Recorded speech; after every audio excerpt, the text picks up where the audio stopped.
Hola a todos y todas. Este es un video sobre el Manifiesto Comunista, libro escrito por Marx y por Engels. Este libro es la base del pensamiento comunista y del pensamiento marxista. En él se encuentran las grandes ideas o parte de las grandes ideas de los dos últimos siglos. Karl Marx nació el 8 de mayo de 1818 en Treveris, Alemania. Criada en una familia judía de clase media, estudió en la Universidad de Bonn, Berlín y Jena, obteniendo un doctorado en filosofía en el año de 1841. Fue sociólogo, filósofo, economista, profesor, periodista, además de un demócrata radical. Discípulo de Hegel y además tuvo participación en las revoluciones de 1948, por las cuales fue expulsado de Prusia, Bélgica y Francia, situación que lo lleva a trasladarse a Londres. Estuvo casado con Jenny von Westphalen, acontecimiento significativo para su vida, ya que su padre lo involucró con los primeros pensadores socialistas. Mantuvo amistad con Friedrich Engels, el cual impulsó su visión intelectual y política, subsidiándolo en las múltiples penurias económicas que él padeció. Fue un gran estudioso del capitalismo y promotor del socialismo científico, pensamiento que impulsó teóricamente la revolución en Rusia en 1917. Sus obras más importantes son el Manifiesto Comunista, el 18 Brumario de Luis Bonaparte y El Capital. La tesis marxista expuesta constituye la importancia de la erradicación de las clases sociales que aparecen por la incorporación de modelos socioeconómicos desiguales, ya que este poder capital está en control de minorías, dando como consecuencia que el pueblo sea explotado por los fines de estos modelos. Por otra parte, se enfatiza que cada Estado configura particularmente su modo de producción y el proletariado de cada sociedad debe de comenzar una lucha por sus derechos, en la que se inicia una revolución para acabar con los modelos socioeconómicos establecidos para alcanzar así un modelo comunista, equitativo, que elimine las propiedades privadas, con el fin de erradicar el dominio de la clase burguesa y posicionar a cambio la dignidad del trabajador, siendo el Estado el encargado de administrar el capital y de ejercer el orden social. Y por último, es de suma relevancia resaltar que el Manifiesto Comunista nace de la necesidad de un cambio económico y político para el obrero, ya que la historia de todas las sociedades hasta la actualidad ha estado en una constante lucha, la lucha de clases, la lucha del opresor y el reprimido. Comparando la tesis de Marx con Maquiavelo, podemos ver un punto en común: el impulso de encontrar la manera correcta de gobernar para mejorar la condición sociopolítica del pueblo. En su parte, Maquiavelo con el príncipe y Marx con la igualdad social, eliminación de la propiedad privada y abolición de las clases sociales. Por otra parte, Maquiavelo propone el perfeccionamiento del arte de la guerra y la generación del miedo por medio del poder del príncipe, con el fin de alcanzar los fines del Estado. En conclusión, el príncipe y el Estado ideales.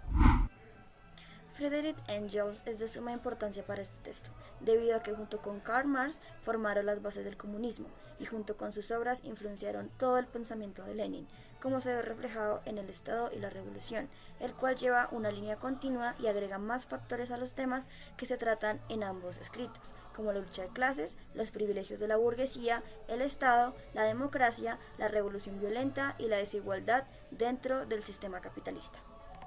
Entre sus postulados teóricos destacamos algunos como lo son El Capital, que data de 1867 y es conocida como una de sus obras más importantes, en donde hace un análisis estructuralista del Estado, la sociedad capitalista y además refleja el pensamiento económico del autor, donde encontramos términos como explotación, plusvalía y lucha de clases.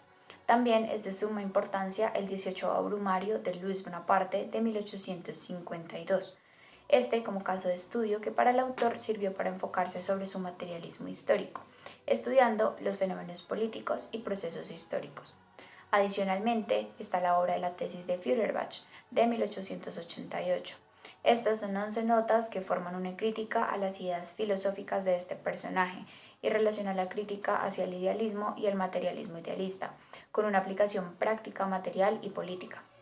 Otro postulado que aportó a su teoría es Manuscritos económicos y filosóficos de 1844. Estos como un esbozo de la teoría crítica de Marx. Y por último, una contribución a la crítica de la economía política que data de 1859.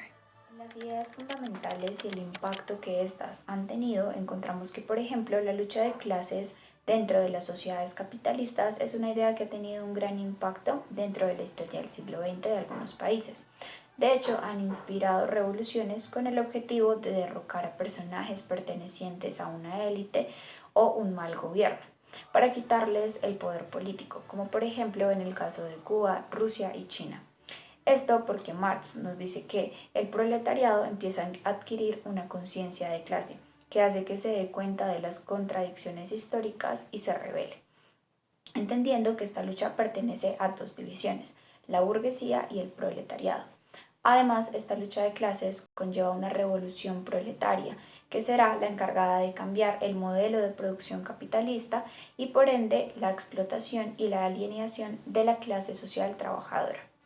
Marx al respecto también nos dice y nos plantea que la división de clases en el capitalismo se basa en la propiedad privada de los medios de producción. Para acabar con la alienación que ésta genera, hay que socializar los medios de producción. Además, la revolución proletaria que lleva a cabo la clase trabajadora es la encargada de instaurar el sistema socialista que socializa estos medios de producción, mientras que se hace una transición hacia un sistema comunista en donde las clases sociales y el Estado son abolidas.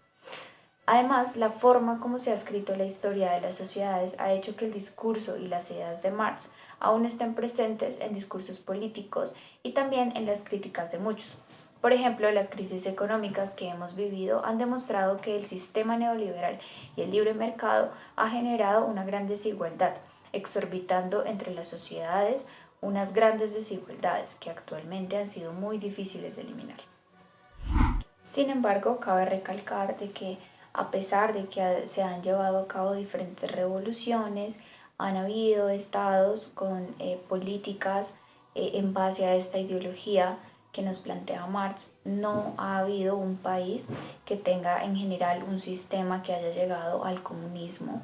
Todo se ha quedado en intentos y se han formado diferentes corrientes o raíces de esta ideología. Ahora vamos a hablar sobre la actualidad del autor en la política actual. Empezaremos por Cuba.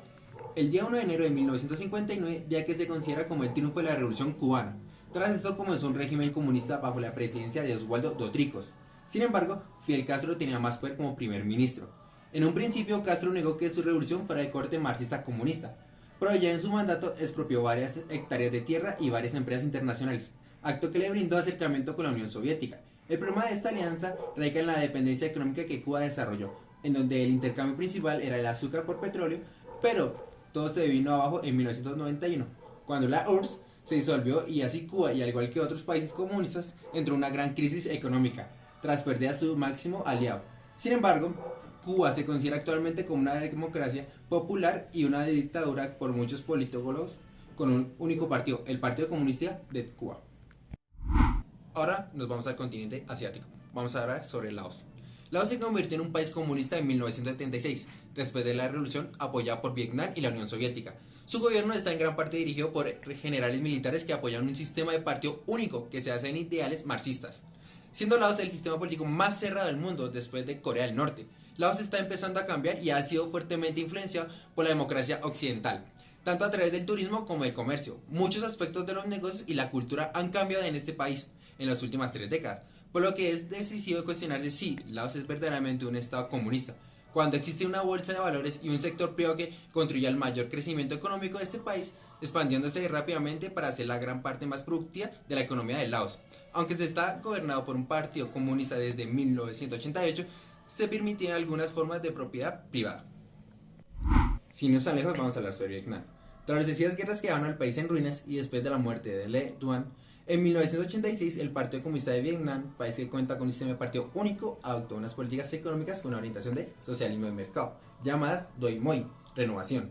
Estas políticas, que se implementaron a finales de los 80 y a principios de los 90, impactaron a mediados de esta década, implican la apertura a inversiones privadas extranjeras. Ahora reconocido Vietnam como la República Socialista de Vietnam, es una de las pocas naciones en el mundo que hoy se encuentra en el proceso de construcción al socialismo. Un país que se considera económicamente subdesarrollado y que se enfrenta a grandes obstáculos, pero pretende ser una economía de ingreso medio alto en el corto plazo. La vía de desarrollo vietnamita es una evolución transitoria al socialismo. Continuamos con nuestra lista. Sigue Corea del Norte. El movimiento comunista en Corea emergió como movimiento político a comienzos del siglo XX. A pesar de que el movimiento tuvo un rol menor en la política anterior a la guerra, la división entre la Corea del Norte comunista y la Corea del Sur anticomunista ha denominado la vida política coreana tras la Segunda Guerra Mundial. Sin embargo, Corea del Norte, oficialmente la República Popular Democrática de Corea, es en la actualidad un estado socialista JUS, bajo el control del Partido de los Trabajadores de Corea, una ideología creada por Kim II-chun y Kim Jong-il, la cual según ellos responde a los verdaderos objetivos de Corea del Norte, es decir, un socialismo coreano. Este empezó a aplicarse con el fin de la ayuda económica de la Unión Soviética tras su disolución en 1991. Y por último en nuestra lista vamos a hablar sobre China. Va a anunciar el nacimiento de una nueva nación, la República Popular China. El gobierno tomó el control de las fábricas, las empresas, las tierras, básicamente eliminó la propiedad privada. Y este es uno de los rasgos más distintivos del comunismo, como lo describió su principal ideólogo Karl Marx. Las políticas de Mao transformaron a la sociedad. Este quería industrializar China y su fracaso fue el inicio del boom económico que ha vivido China en sus últimas 4 décadas, siendo el principio del fin del comunismo de Mao desde el punto de vista económico. Mao murió dejando un país pobre y a sucesor Deng Xiaoping, el revolucionario, fue el que propuso un cambio, una economía basada en el libre mercado. China actualmente cuenta con un único partido, el Partido Comunista de China. Sin embargo, es uno de los mayores exportadores del mundo, por lo que no se le podría atribuir un sistema de gobierno meramente comunista, al no actuar como tal en su política exterior.